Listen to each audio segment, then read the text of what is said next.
Welcome everyone to Unseen Hurts, promoting positive mental health in schools. Ms. Branstad or Ms. Derbyshire, call extension.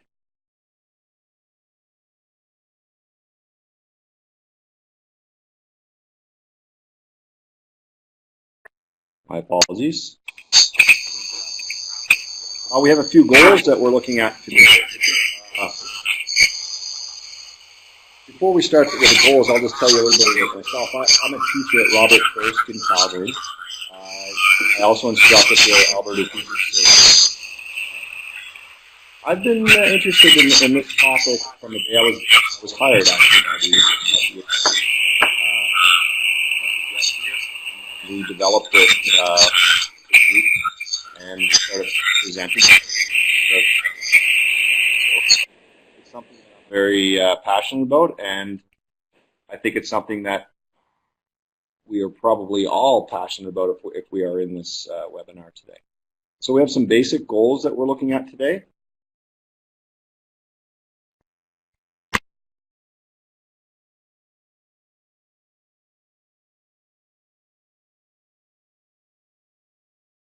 I'd like to begin here with protecting your own mental health. As teachers, we recognize that that's a big of utmost importance.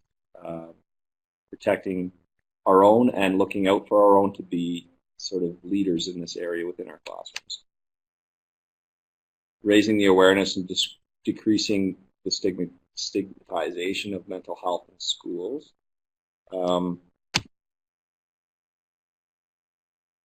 And what can we do with dealing with these types of things? What grade levels are everyone coming from? Perhaps we can just get everyone to chime in just with your voice on that, please.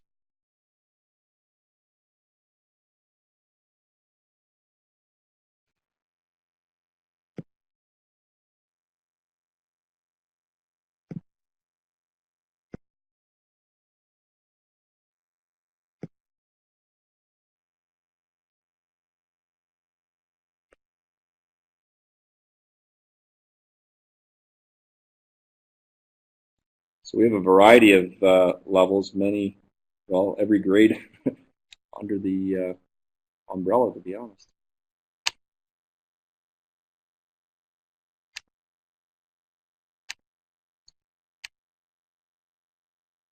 I'm wondering if we can use the graffiti slide to just perhaps put in why we are here today. So we're here for various reasons, I presume. I would like to get an idea of what those reasons are. So if you could just click on the T and drag and type in why you're here, that'd be great.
Great, thanks very much for that. We've got some various reasons for being here. Anxiety is often a big issue with students in schools, and I think that now that the taboo is being broken down with regard to mental illness and anxiety, I think that people are starting to voice it a little more, and perhaps we're becoming more and more aware of it, which is a great thing.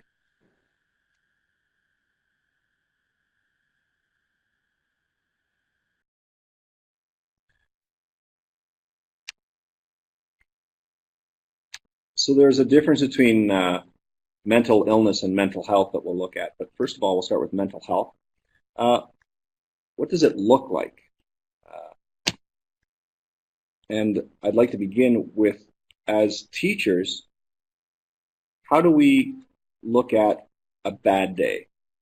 So let's begin. Just perhaps we could do you could just in the chat room.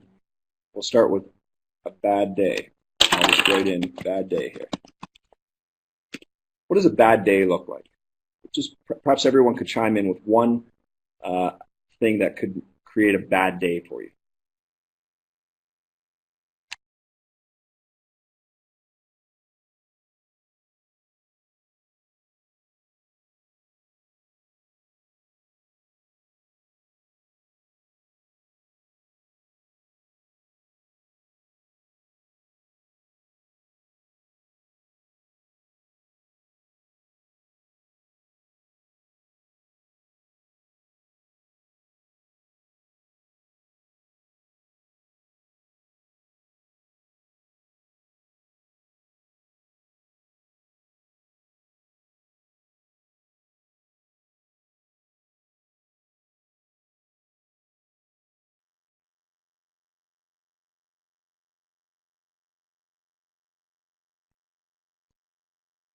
Vicky, do you have your mic working today?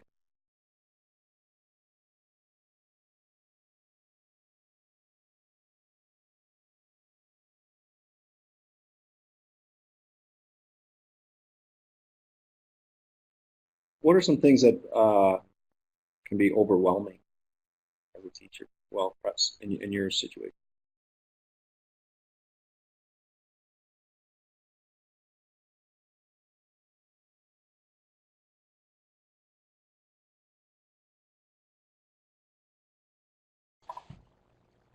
I think just trying to deal with too many issues at once becomes overwhelming.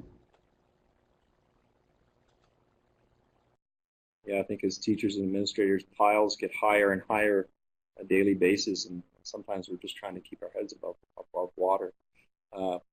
Now, we have bad days as teachers and as people. Not, we have to think of ourselves as people as well. When does a bad day can become a bad month, of course, when these things pile up? What would be something that if you look back on your life and you go, this was a bad year? So what are some of the things that might qualify something as a bad year?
Thanks, everyone. Does it, does everyone have mics working? I'm wondering if we could probably chime in rather than chat sometimes. Would that be acceptable to people?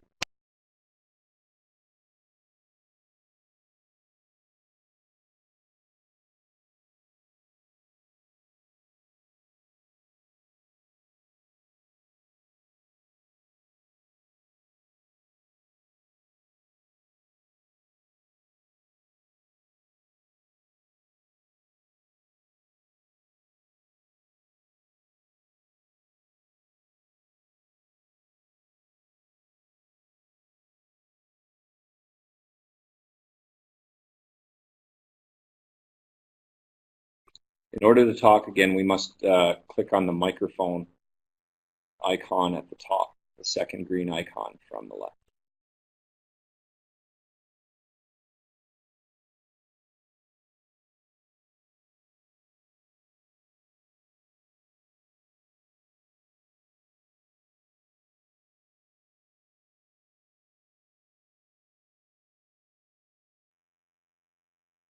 I think we've I think we've established that, a bad year for us for individuals are a bad year for most people, like things like death, financial problems, uh, feeling overwhelmed by work. Sometimes having a tough group of students as well as teachers, that can be a tough part, or just having struggles in a relationship. Now, there is a difference between your mental health being affected, having a bad day or having a bad month or having a bad year, and it moving to a mental illness. And I think it's important to look at those differences. So what are some things that you do to protect your own mental health? So just either voice it or chat it. It's up to you.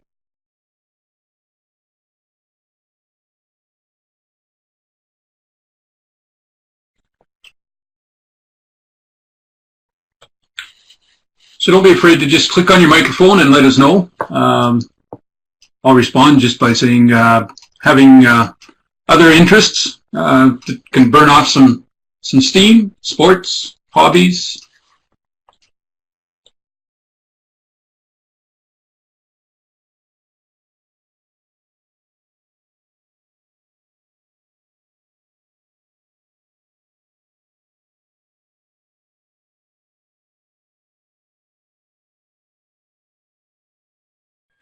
I have a really great app called Brainwave, and it is something that you plug into your earphones and you can change your state.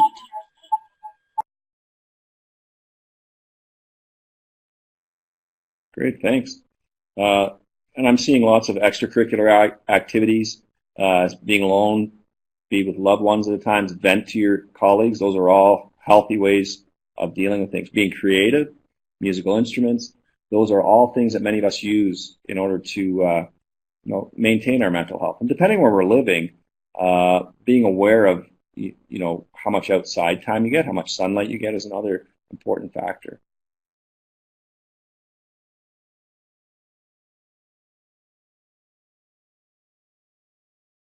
That's a definition from the World Health Organization. I'm not going to read it to you. You can read.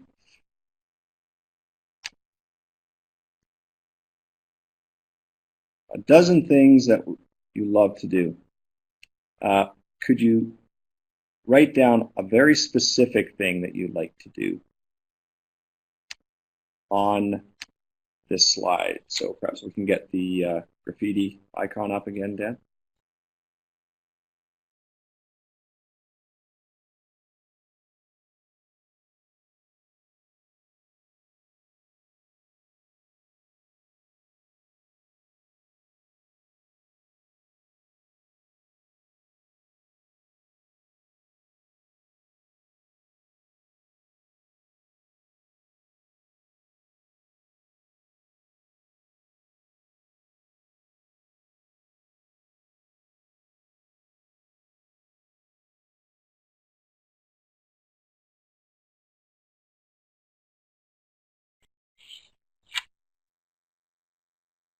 Great, thank you. Lots of great things on here.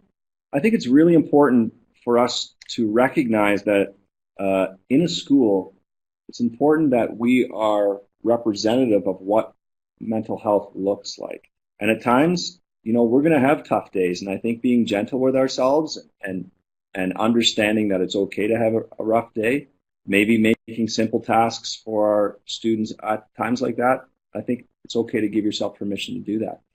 Not every day you're going to be able to do that. Sometimes we have to just sort of put it aside and schedule time maybe to deal with some of the stresses in our lives. But we can't put them behind us altogether. It's important to recognize them and look after ourselves so that we can help out students or staff members that need that help.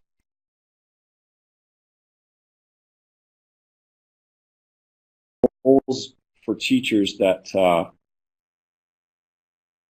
are very important for us to recognize.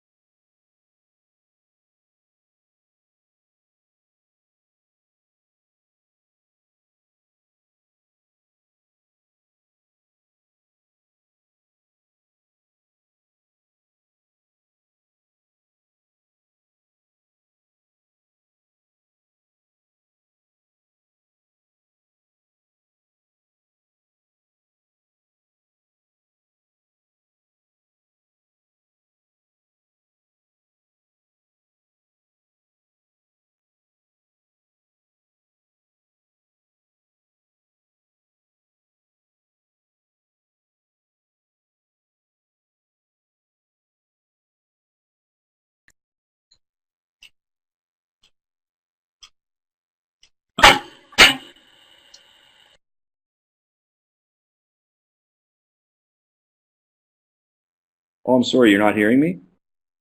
Oh, I apologize, I had my mic off.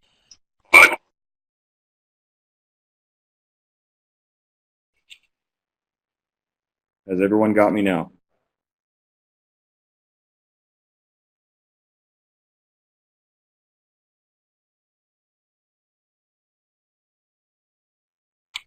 Okay, so what I was saying is that it's important. The role of a teacher is to observe what's happening with students and staff in a school, and ask them if you see something that doesn't seem quite right, then ask them if they're okay, if they'd like to chat, listen attentively to them, support them, advocate for them. But we're not there to solve the problems all the times, and I think that as teachers we often take that on.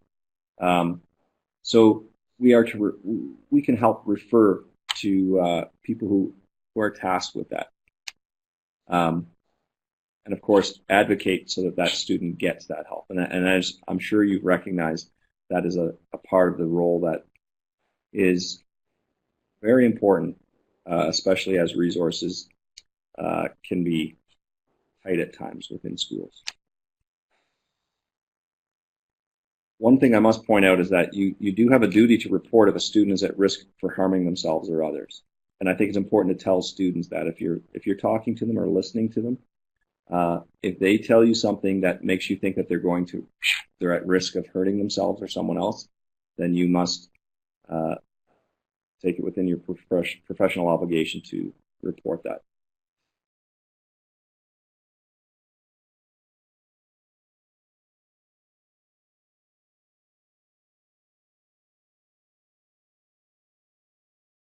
We've got a video here that Dan is going to pull up for us that shows kind of breaking down the stigma of mental health. So let's just take a minute and watch this.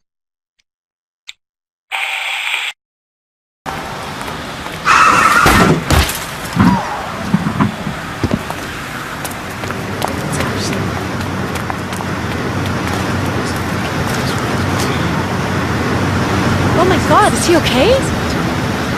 Come on, look at him. He's fine. It's not even bleeding. He's probably just looking for attention. Ah, he's just lazy.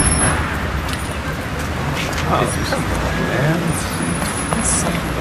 I don't have time for this.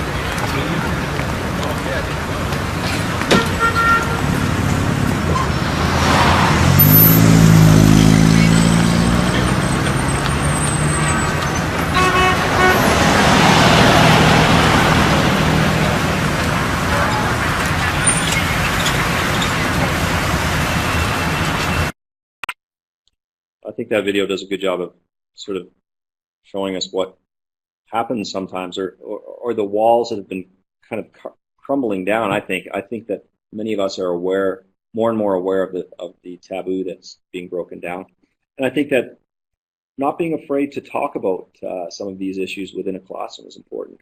One of the things that we did today was in one of my English classes in grade 12 was we were doing 6 word stories.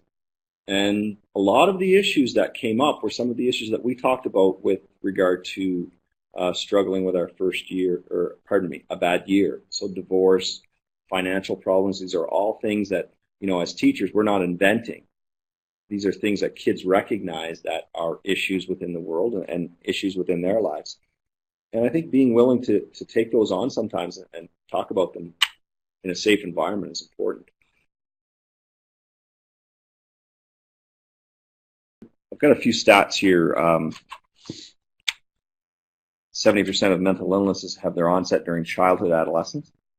Mental illness is the second leading cause of disability and premature death in Canada, and 10 to 20% of Canadian youth are affected by mental illness. So this is not something that lies, beyond the curriculum.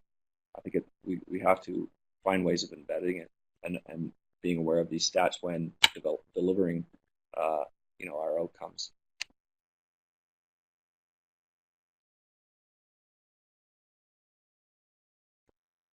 Janice, do you have your microphone on right now?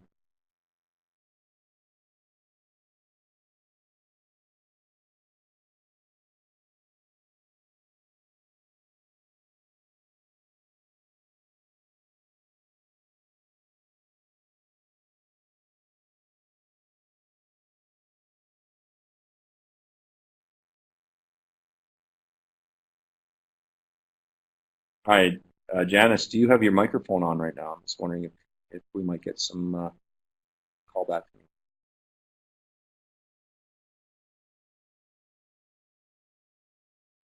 I wonder if anyone in your room can tell us the difference between a mental health problem and a mental illness.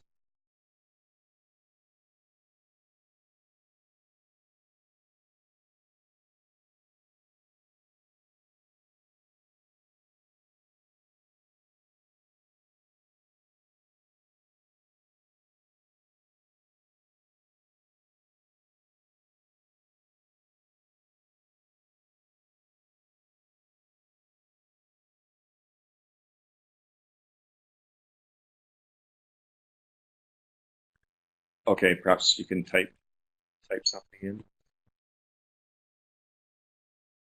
Why don't we throw that out to everyone? Could everyone point, in the chat room, just type in one thing that affects your mental health?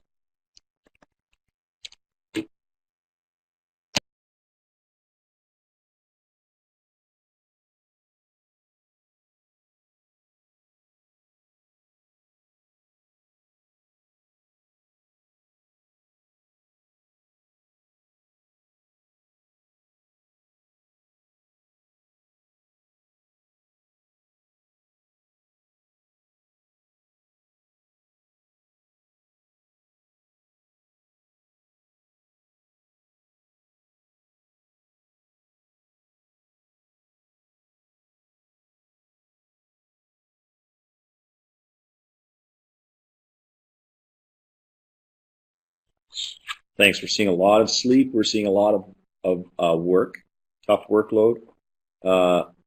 Moving can be something like that, sustained stress. When we say sleep, I don't think we are struggling with too much sleep. At times, it's when our basic needs are not being met. And I mean, when you look at basic needs within a person, those Maslow hierarchy of needs, when things are going tough, it's important for us to recognize that could turn into a mental health problem if we don't look after it. So looking after sleep, diet, exercise, and making sure that those are three at the top of our list every day is really important.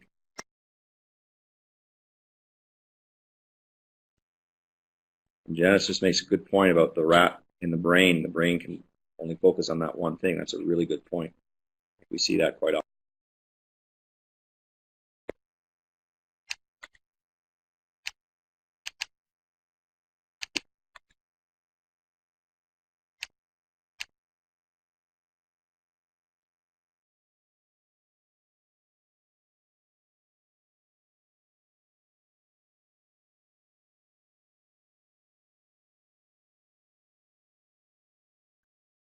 Jeff, we've lost your sound again. Oh, I'm sorry, I didn't click the mic. We talked about some of the mental health problems. Under mental illness, these are things that can be diagnosed. Now, it's tough we can recognize that we are stressed or we're not dealing with stress very well, or we're overwhelmed. But to diagnose it, that's when it becomes a mental illness. And we get things, such as schizophrenia, depression, obsessive compulsive disorder, anxiety, that come under those.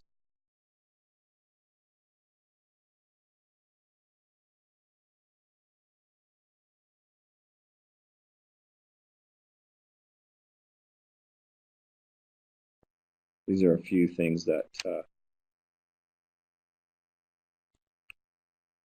can be overwhelming to look at sometimes, to look at stats like this. And I think the middle one is a big part of why many of us are advocating for this type of learning to happen within in schools.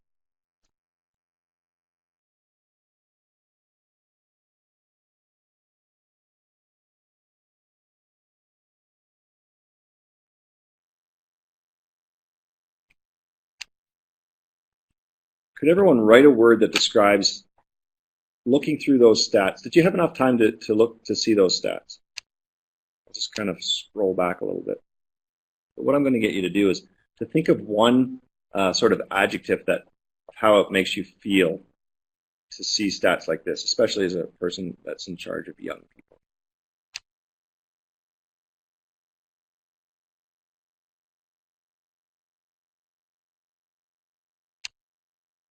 Get you to write that word on the slide.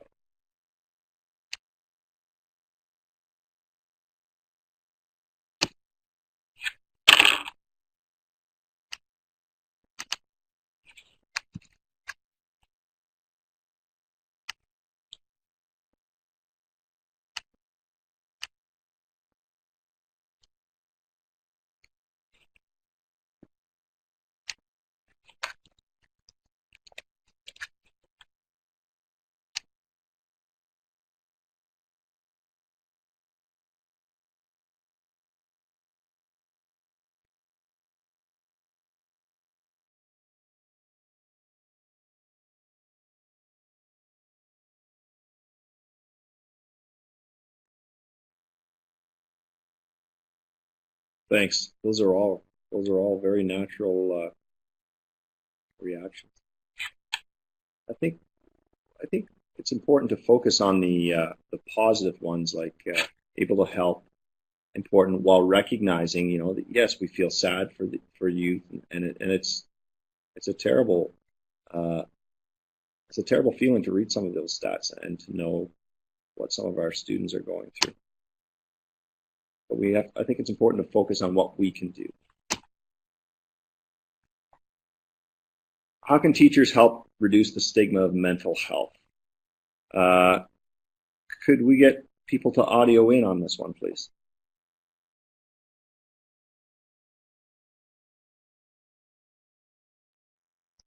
By talking about it in class? Thanks.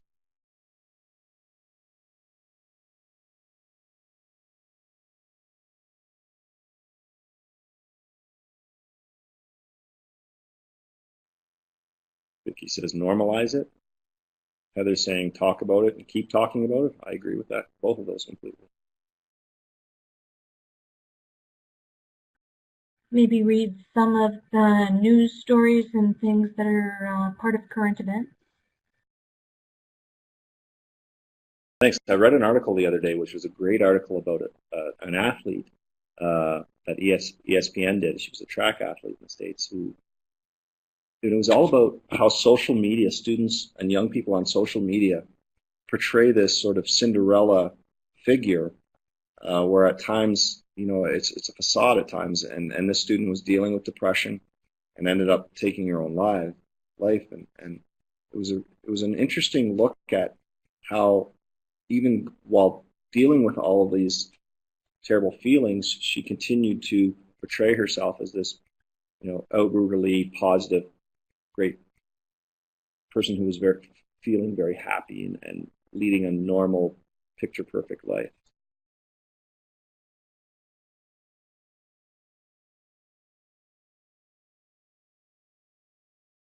These are just, you know, things that many of us will be aware, but we'll go through them nonetheless. You know, mental illness, it's caused by a number of things, chemical imbalance in the brain, psychological and social factors, genetics and hereditary play a part as well. It's important to try and be aware of what the people that form your past have dealt with, so that you can be aware of, you know, what may be coming for you. And it's not just, you know, in physical health, but mental health. I know that in my family, I know that I have had some aunts and uncles who have dealt with depression, and it's something that I'm acutely aware of, much like I am about the heart problems that lay in my family.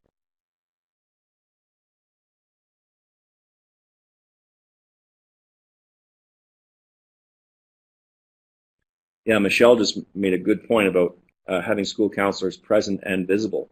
If students know that there is someone that they can talk to, and if the counselor is sort of just pulled in and tucked into a corner and doesn't develop that relationship, then the student, you know, may not be willing to go and look for them. It's like a student that comes to talk to you about an issue that they're having at home when you teach them social studies. They're coming to you because you teach a lot more than social studies in school, and you build those relationships, and they trust you, and I think it's important to recognize that. I'm really interested in Heather's comment about kids and adults getting caught up in portraying their life as they'd like it to be and not as it is. I think as teachers in the classroom, we've got lots of opportunity to show the diversity of people's experiences, and that not everybody's lives that Cinderella life. Thanks, Dan. And I think that if you can develop an atmosphere within a classroom where students can feel comfortable saying something that they're dealing with, it could. We were talking about students dealing with divorce. I had more than half of my students in my class raise their hand today. And they recognize that they're not inventing it, that the feelings that they're having are, they're not just theirs, and it just makes them feel like they're not alone. I think that's a really good thing to try and establish within a school. It's not an easy thing to do either, but it's important.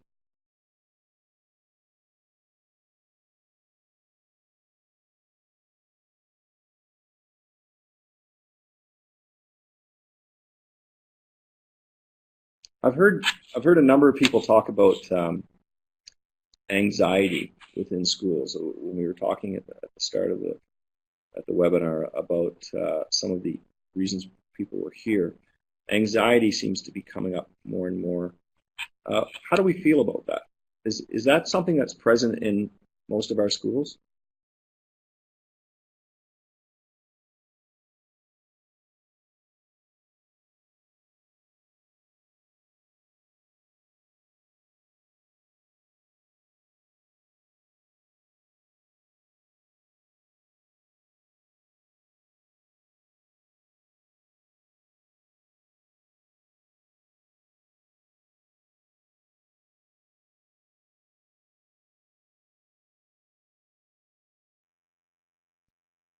That was somewhat of a rhetorical question, I suppose, but I think it is something it's a big issue.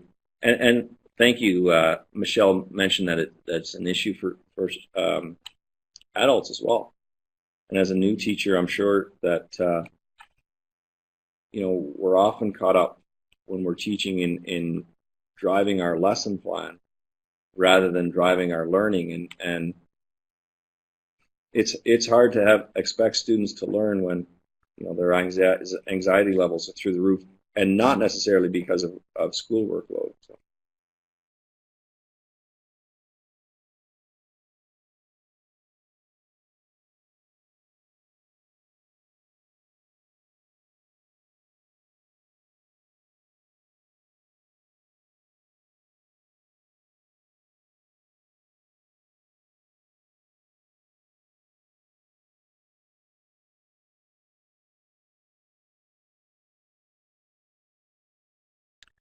I'm going to kind of talk about some anxiety,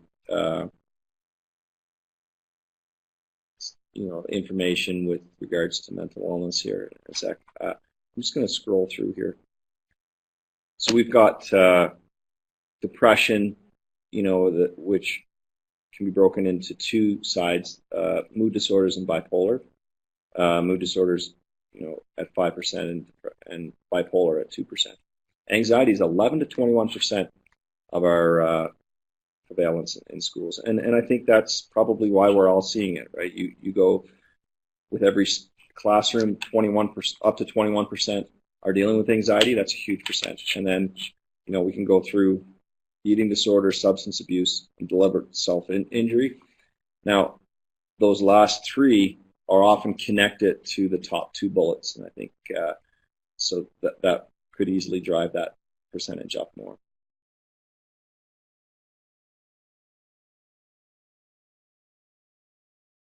And this is, the most common. I think people are aware of what depression looks like. I think it's important to recognize that, as we've talked about, the smile on the face could be a mask for what's really happening behind that smile. I think it's important for us to try and look beyond that and look for changes in how a student is acting or performing, which might be a better show of what is happening behind that smile.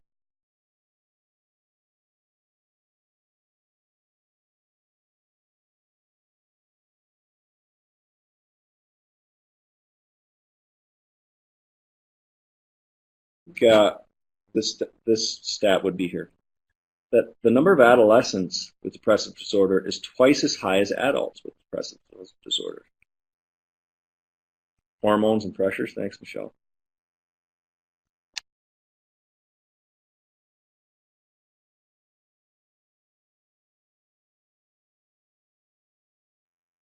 Coping skills for sure.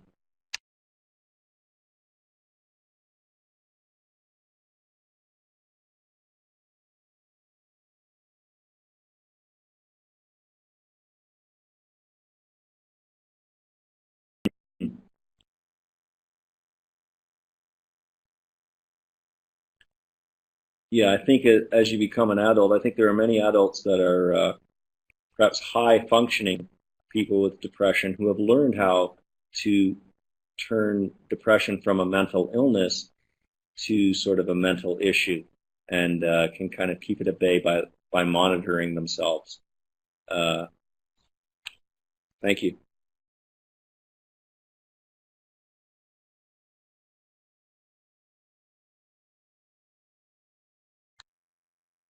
A little bit more about bipolar disorder. And I'm going to skip ahead to anxiety. These will be available as a slide after the webinar. So we've got anxiety broken into a few different things. Generalized anxiety disorder, panic attacks, phobias, OCD, PTSD, and there are others.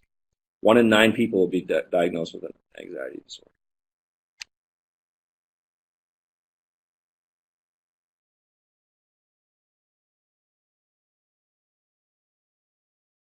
These are just some symptoms. The problem sometimes is that the irrational look at some of the fears, and it's tough for people who are not going through it to understand it. You who are into music, if you've ever heard the song by Patty Griffin called Tony, it's a great look at 2 people sitting in a classroom, both not happy, and it's sort of the difference between mental illness and mental well-being. It's one of those songs that is very, very pointed by a singer who's not usually like that. So Tony by Patty Griffin is an interesting one to look at.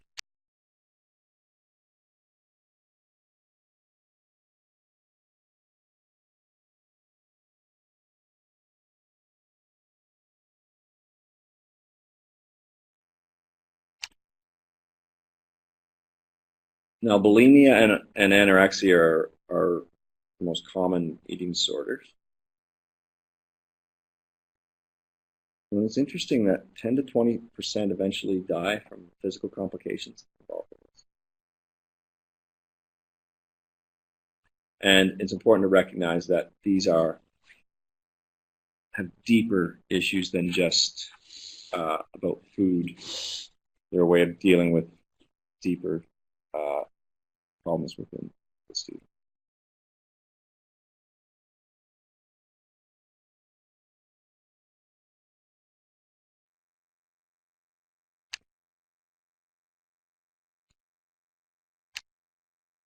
So I'm going to kind of slide through some of these guys because we'll get to some areas of the, further on that will help us deal with these.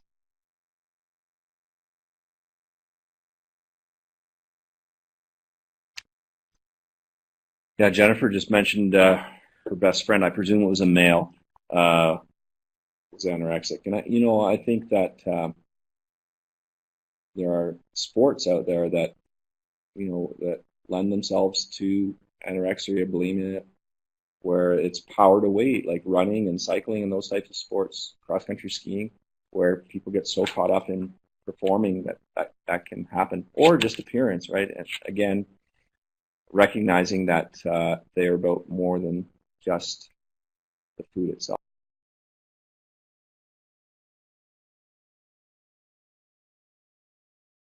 How's everyone doing? Can I get an emoticon of some sort? If you go up to the set your status, just give me a some sort of thumb up, smiley face, sad face, question.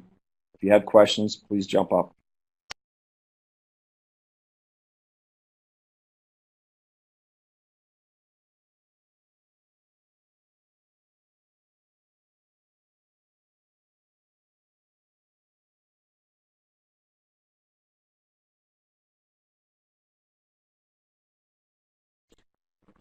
Looks like you've got everybody along with you. Okay, thank you.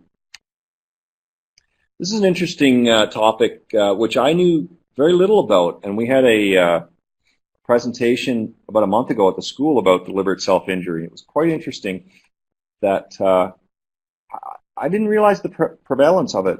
It's very common in junior and high school, junior high and high school, and becoming more and more common at elementary levels. Are many people dealing with this within their classrooms?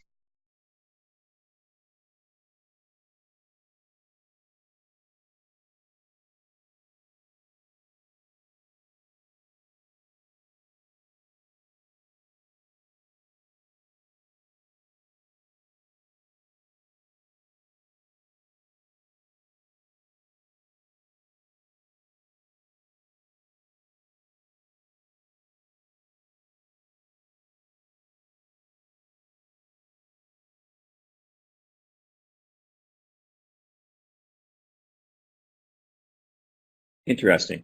So we're getting lots of not that I'm aware of, not this year. I'll quickly skim through it.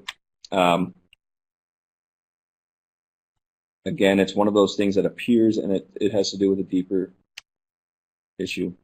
It's done without the intent to take one's life. Onset typically occurs between 14 and 24.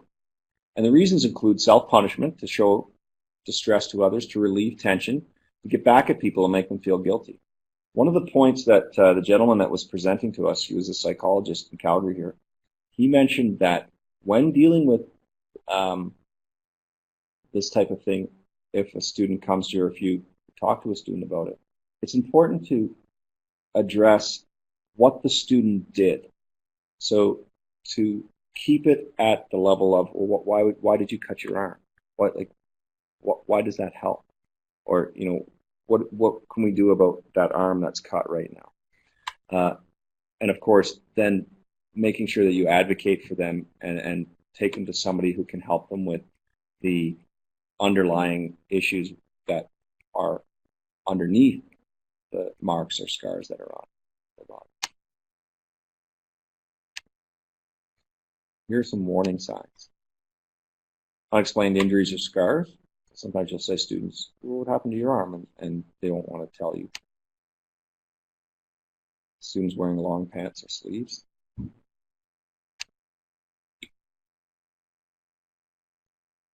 Low self-esteem.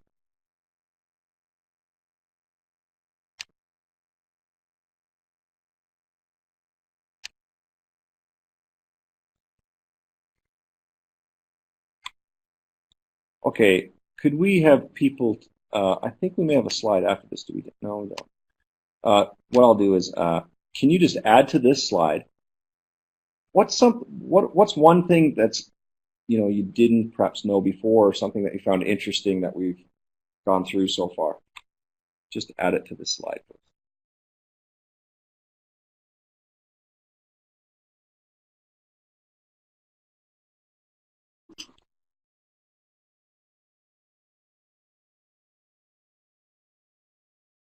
Sorry, could we have add a point in the box that we have talked about that you found interesting? You can add it anywhere on the slide, as a matter of fact.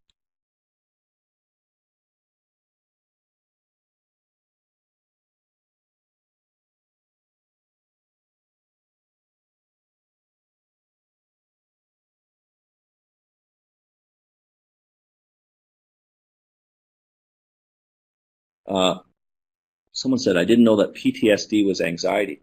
One of the things we often associate PTSD with is, the armed forces or something that a policeman deals with.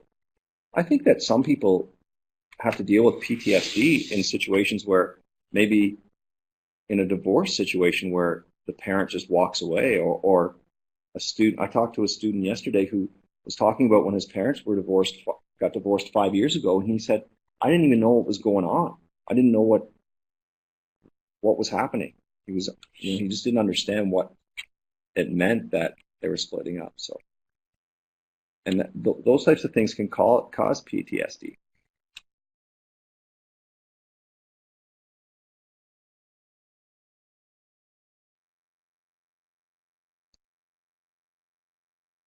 Thank you.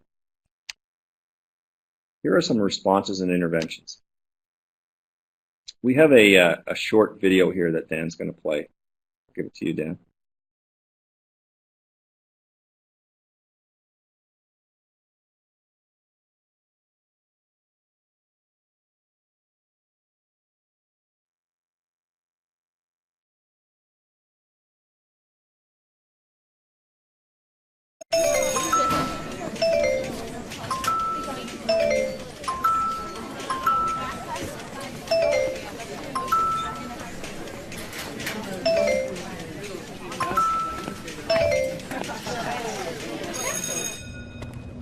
Hey, Tyler, what's up? You need to talk? Yeah, I really do. Well, come on in. What's going on?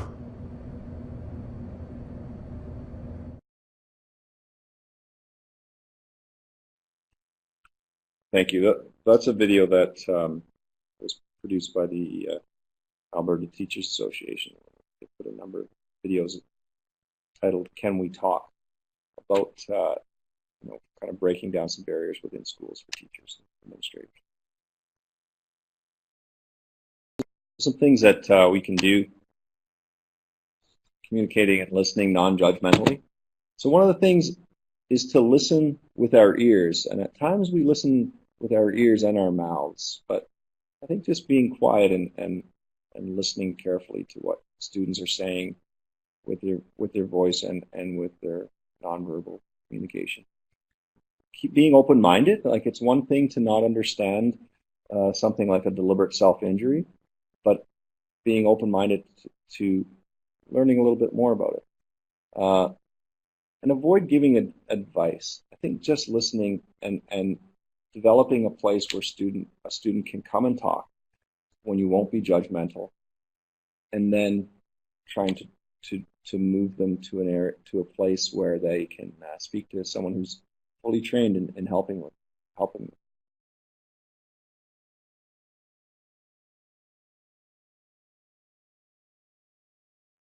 Being empathetic and using open-ended questions. Like I said, the nonverbal cues are important. And when someone says something to you, I think if they disclose something, confirming what it is that they're disclosing. So check for understanding to make sure that you've interpreted what they've said correctly. There are some resources that are available. So the Compassionate Classrooms is a publication from the Alberta Teachers Association. There's a website here, AuthenticHappiness.org, where you can go through a childhood depression checklist. Refer to professionals. What are some professionals that we would refer students to? Perhaps we can just chime in on that.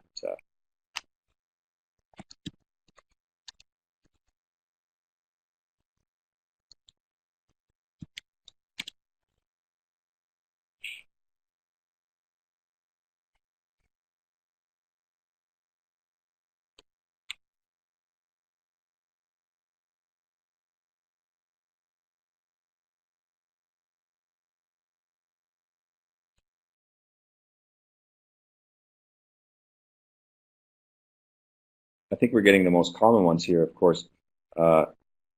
Counselors, First Nations school rep, that's a great option. Principals. I think recognizing looks like maybe we've lost Jeff's more open to microphone. I'll try and get him back. Teachers too, and recognize Nice and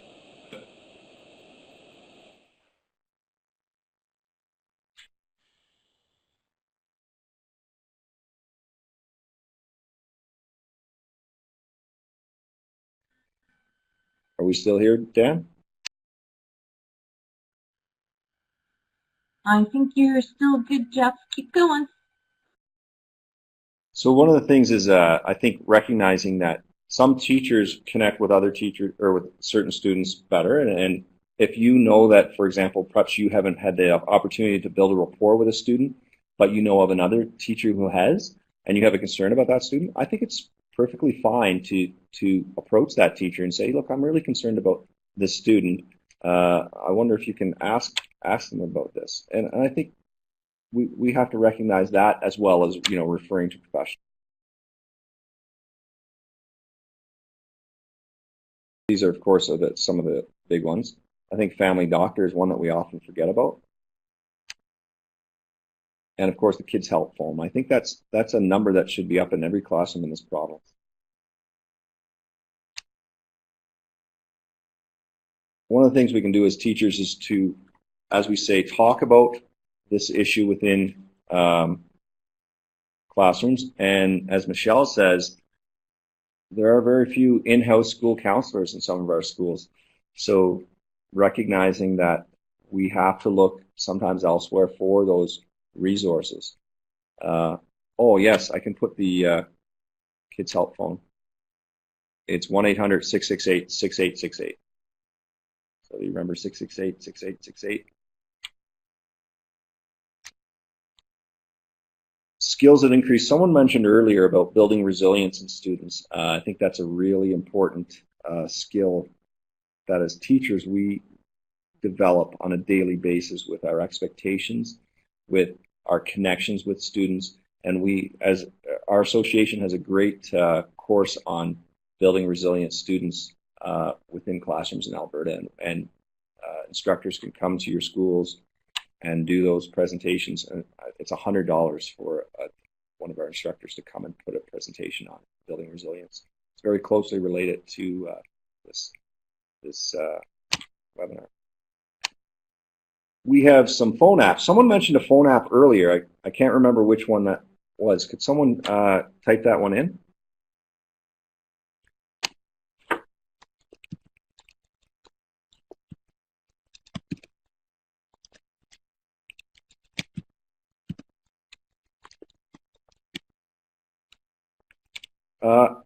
Yeah, I'm not sure exactly what the exact title is, but it'll be on our website. And if you called Andrea Berg or Jackie Skype at the ATA, she'd tell you.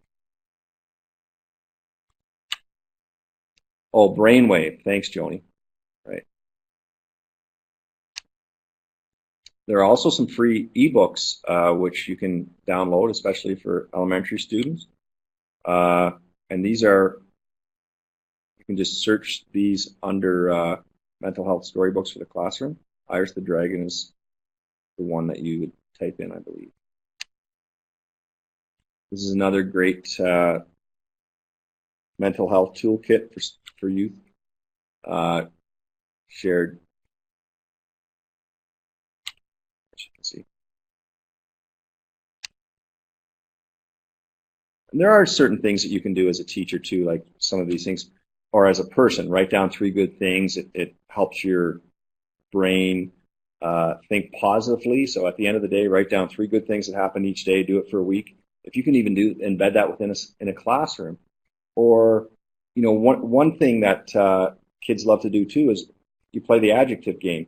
Have students on a post-it note write down 3 positive adjectives about another person in the classroom, and then read those adjectives to the class and have them guess which student it is. Even if they guess wrong, everyone feels great.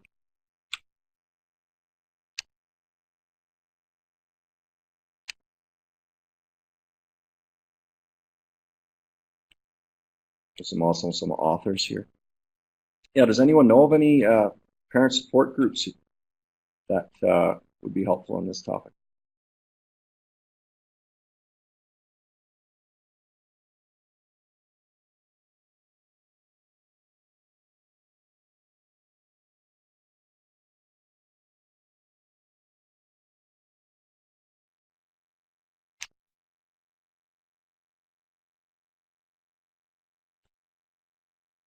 these slides will be available after the webinar.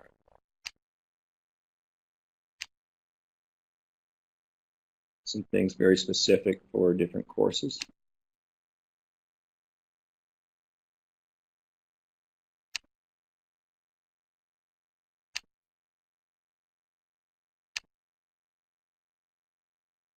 Okay, so what I'd love for everyone to do right now is to write a note to remind yourself what you plan to do to keep yourself well. I think it's important to recognize that that's a big part of keeping schools healthy, is being healthy as a teacher or a leader within a school, and recognizing the importance of this. And it's okay to share that with your students. We often, if we want to break down taboos, it's important for us to be the leaders in that department as well.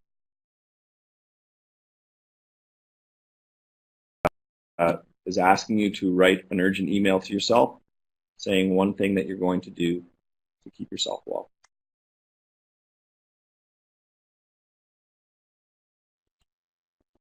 This webinar is part of a workshop which we've developed through the Alberta Teachers Association that can be presented at your school. And like I said, the cost of having these webinars is $100. That we have 30 different workshops available for only $100, where we will send an instructor to come to your school and spend the day with you and help work you or your staff through this. We can also do it in half day or shorter sessions as well. So if you would have further questions for this, my name is Jeff McDonald, as you see up top. I'm also going to, I have a website, jeffmcdonald.com, where you can email me, and my email is here as well.